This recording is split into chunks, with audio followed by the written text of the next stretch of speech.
Do you ever feel that pang of guilt right after buying something for yourself? The thought, maybe I shouldn't have, sneaks in and ruins the joy, right? I know that feeling too well. For years, I treated myself last, after bills, after family, after everyone else's comfort.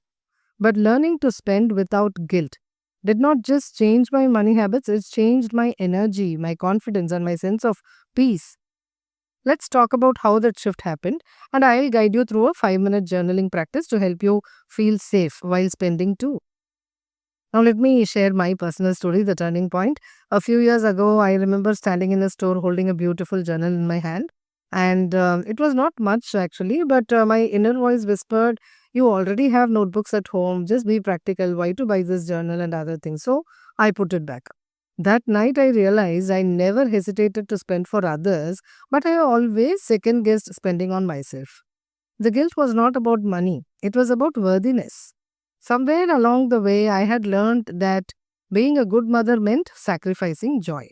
That belief made every rupee spent on myself feel like a sin. The change began the day I wrote in my journal, "I deserve to enjoy what I create.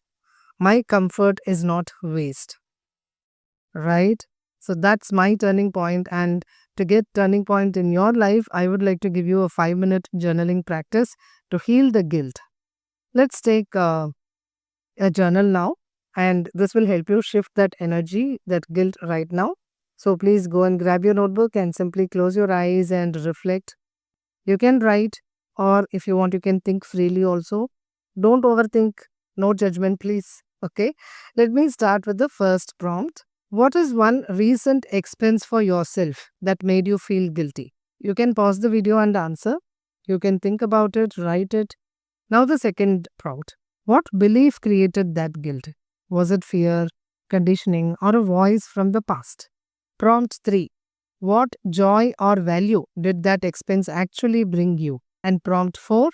How can you remind yourself that caring for yourself is caring for your family? And prompt 5 is write one new affirmation you will repeat before spending, something that brings peace instead of guilt.